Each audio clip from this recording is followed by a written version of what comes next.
I left my coffee in the car. Dang. But it's a totally different vibe. It feels like we're just kind of sharing a cup at a coffee house. There we go. I'll go get it if you need, man. No, I'm good. I'm good. We got Folgers, Burke. Nothing but the good stuff. Yeah. I love it. Certainly a lot of things to get to between a new stadium, new general manager leading the way in Ran Carthon, new playing surface, and just tons of directions we can go. But just wanted to start on the football side. What's it been like working with Ran Carthon so far over these first couple months? I was just talking to Rhett Bryan out in the hallway. It's it feels great. There's an energy and a vibe around this team that frankly feels a little bit different than it has the last couple of years. Ran is bringing definitely a different feel. He would tell you if he was sitting here, his whole MO is about supporting Coach Vrabel and Coach Vrabel's vision for the team, and the team just it feels great. There's a lot of energy out on the field, and there's definitely a sense of optimism. I've read some reviews about national media where they think we're going to land, and I think the team's looking at that going, we'll see. Let's roll the ball out there. And it certainly feels like in the history of this organization and just I imagine working with Mike Vrabel, it seems to be those teams that are talked about less that end up maybe doing more sometimes. And Mike Vrabel certainly takes that personality of that team kind of upon himself. But rare for a general manager to have a head coach like Mike Vrabel to work with immediately upon getting the job. I imagine that's been a huge selling point for him as you guys sold Ran on the Titans of you're going to get to come with work with a guy like Mike Vrabel. Yeah, it was my first general manager interview process, certainly, so I don't have anything to compare it to, but it was obvious that this was a very unique opportunity given that there is such an established and celebrated head coach in that position. And it was really a big part of the interview process for us was trying to find somebody that we felt genuinely would gel with Coach Vrabel and build a roster that he was excited about coaching. And we haven't played a regular season game yet, but early indications are that this is going to be a really great marriage between the two of them.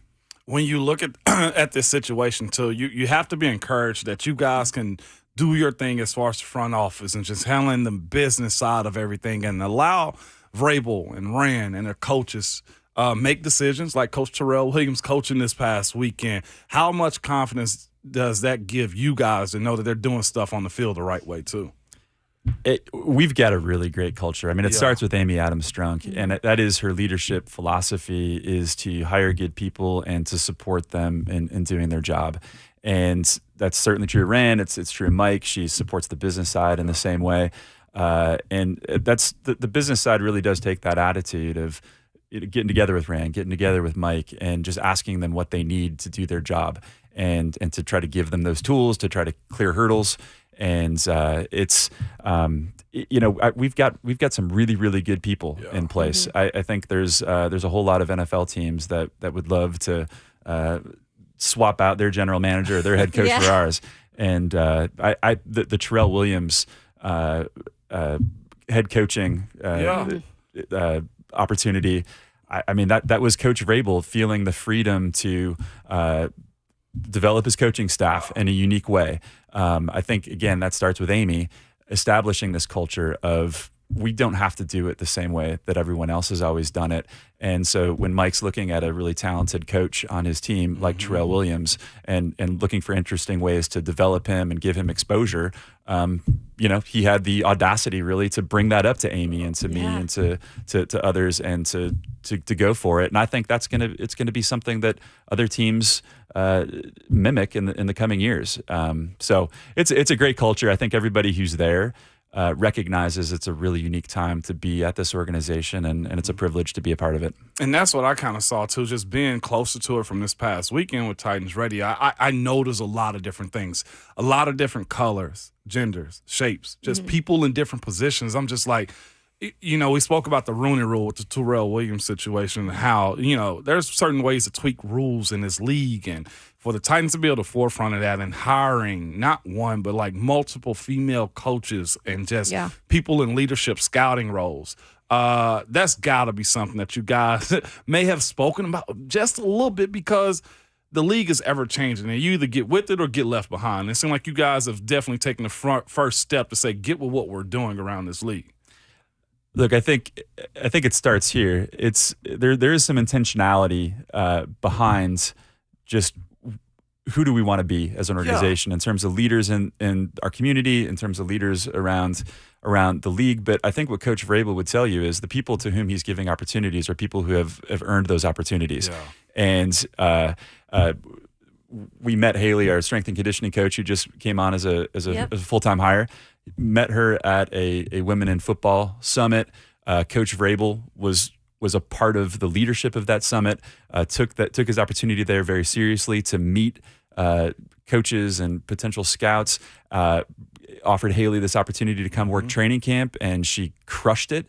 And we didn't have an open position, but Coach Vrabel was like, if we're going to be who we say we're going to be, we've got to provide these opportunities, and we find somebody who's earned the opportunity to continue their course in the NFL. We've got to do it, and put in a phone call to Amy, and she supported the new head count, and Haley's got that opportunity now, but she earned it.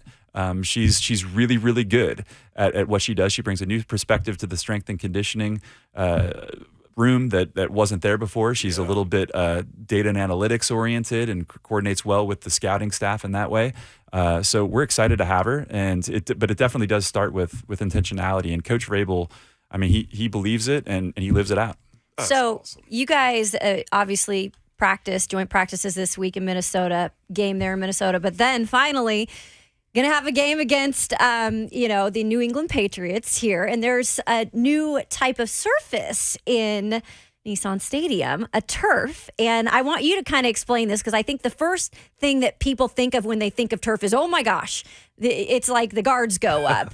But this is kind of a newer turf, a safer turf, and it looks really good. It does look really good.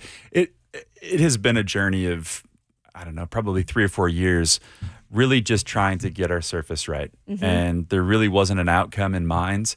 But what we've learned, I know way more about turf than I think I would have ever thought I would know about turf. Nashville's what's called a transition zone. So a lot of different grass types grow well here, but none of them really thrive here. So like Miami has certain types of grass that 12 months of the year are going to be great. Chicago, Green Bay, same deal. We're in this transition zone where, I don't know about your neighborhoods and yards around you, but you get to November, December, January, and they're dormant. And our yard's the same way. And we've got an incredible grounds crew that has, done their own work. They've brought in consultants, and we've just tried to get to where we had a consistent and durable surface. But you'd get to those cold weather months, and it really was an inconsistent surface that I know we got some balls here. There was a Music City Bowl a couple years ago where, players were sliding all over the place, and that was nothing that our grounds crew could have done about it. It's just the root system of the grass just wasn't what it should be. So through the time that we've been looking into how to get to the surface that we really need for the safety of our players, the technology in non-natural surfaces has caught up. And a couple years ago, we installed this hybrid surface in our bubble. It's got the consistency and durability that we're looking for, but it's also got the feel of a more natural surface. It's a hybrid. We literally have to water it. It's not rubber infill pellets. It's something made out of coconut and cork, and it's so natural that we have to water it, and we'll get fungus coming up if we don't care for it. And it's gotten really good reviews. And so we decided to go ahead and move forward and put this in the building. We believe it's the best surface that we can afford our players. We've done a lot of research. It's a monofilament surface, which is different than some of the old school surfaces that probably come to mind when people think about turf.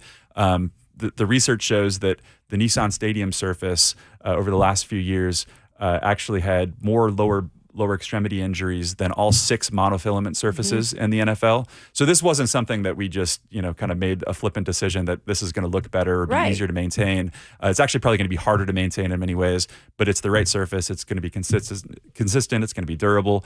And so we're excited to start playing on it. Yeah. And then, it's always evolving. So who knows when the new stadium comes about, which we're going to talk about in just a second, what that will be. Maybe it'll be the same. Maybe it'll be something even newer that's better. So that's always great with technology changing. So there's some surfaces that they're starting to install in Europe for European football that we're keeping an eye on. So I mean, this is becoming Star Wars sort of stuff. Sure. The types of surfaces that they're creating, and whenever the new stadium comes online, whatever is the best technology for the most consistent, the most durable surface, that's what we're going to install there. So, new website, TITANSnewstadium.com. You guys put the hype video up. It's incredible.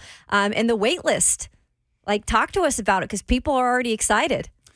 Yeah, we've been excited to throw some of those videos out there. We've been living in this space for a long time. We've released some images of the stadium over the last few months, but we've been able to see all of these views for a while, and how this new stadium is going to interact with this new East Bank neighborhood, and so we're excited to have pulled down the curtain on that and let the public see what we've known, which is this really exciting building and this really exciting neighborhood is coming to this city. The wait list did launch yesterday. The site crashed over the first hour or so with interest, and we've been really, really pleased with where the wait list is after one day. And it's an opportunity for fans who are not already season ticket members or suite holders to get their name on the list and get an early peek at getting seats in the building when we ultimately start the sales process next spring. Titans President, CEO Burke Nihill, our guest this morning on RKW. You talk about being leaders in a lot of different spaces, both on and off the field. And with a lot of the new facilities around the country, in the South, I know Truist Park in Atlanta with the Battery has been a model for many new stadiums on just that mixed-use development around their ballpark. What have been some of those places you've looked at and thought, I want to take the good from this, and I want to take maybe elements of these things, while still recognizing that we also want to do things that other people in 10, 15 years are going to look at and say, I want to be like the Tennessee Titans in their new stadium? Yeah, I mean, I'll kind of start where you ended. We have looked at everything, right? Mm-hmm. I don't think there's a stadium environment we haven't taken a look at, a mixed use around a stadium we haven't looked at. But this is Nashville. The building should be uniquely Nashville. The development around the building should be uniquely Nashville. This is a really, really interesting time in this city for the city to have this opportunity on the East Bank. I mean, how many cities at this phase of dynamism have this blank canvas in a central part of the city? It's waterfront on a river that really hasn't gotten the attention that it probably should. And so we've been really excited to design a building that we think will be just awesome for all of Nashville, not just people who come to Titans games, but the other things will be at the stadium and community uses. And while this development will not be our development, this is ultimately the result of this new lease is our giving this land back to the city for the city to decide what to do with it. We've certainly had our ears open. We've met with neighbors. We've met with others. We've done our own review, and we've given that feedback using that seat at the table with the city to offer ideas about what can and should be there. And for those of your listeners who haven't really dug into this is going to be transformational for the city, and not in this, let's just build some big buildings and bring in people that don't currently live here. This is going to be something that, has just abundant green space and riverfront parks. This is going to be local businesses. There's going to be a transit line that runs through this that hopefully connects the rest of the city together. This is really, really, really smart planning, and it's going to be something that 20, 30, 40 years from now, people are going to wonder, how in the world something so special came together. And it's because there is this blank canvas, and there's a lot of really smart people who care about the city that are putting their best work into making this a special place. So procedurally for you guys, what is the next step for you all? And for the fan that's maybe worried, oh, if I go to a game this year, am I going to have to be dodging a bunch of stuff going on around Nissan Stadium? What's kind of your message maybe to that fan and just what's next for you guys? So the answer for this year is that there's really not going to be much change at all. Right. The building, we're still in a design phase of the building. We've got a really, really big head start over most other buildings because of the work we've had to do to get to this point. But there's not going to be any construction activity this year. So parking will be the same. The traffic flow will be the same. Construction will start sometime in the off season of next year, and at that point, we're just going to have to over communicate with people who are coming to the games for Titans games or coming to other events, and there will definitely be some change. But we have really, really smart people thinking about this, and we actually believe that while there's definitely going to be some transition, it's not actually.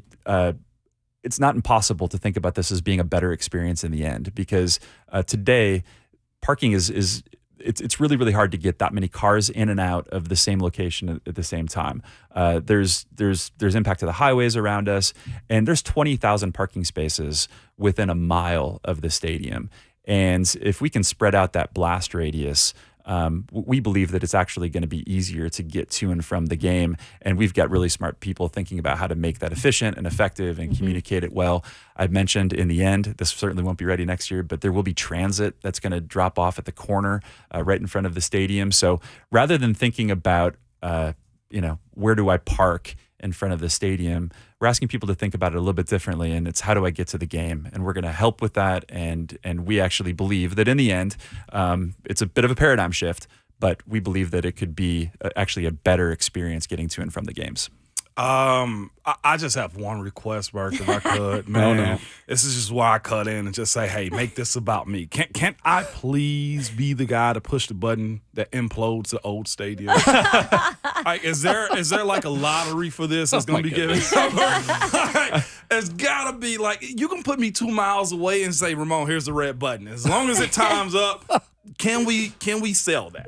We've gotten that specific request on a micro level for the dollhouses in the end zones. Oh, wow. That's right. Yeah, you're right. So listen, I've learned a lot more about a lot of things than I ever thought I would learn. It's going to take about 6 months. That red button would start a very slow process. Oh, wow. As it ends up. Be like my 40 time. We're actually gonna try to do everything we can to take anything that's salvageable out of that stadium and repurpose it. We've got TSU lined up to take a look at some things that they could potentially bring onto their campus. We'll do the same thing with schools, and then in the end, it's going to be a slow process to be sure that it's done safely, and we're thinking about sustainability, but. Listen, we can put a red button, and again, it just won't. Nothing all that exciting will happen right away. But it'll be like the first domino, right? There you go. Of a long trail. Okay. That's honestly better, because I remember when they did this with the Georgia Dome, wasn't there that live shot where a bus drove right in front of the Georgia Dome the second it imploded? Easier to have a bus parked somewhere for 6 months. So maybe better news in the long run. I say why. I had to ask y'all. That's just Why where I not? was. Shoot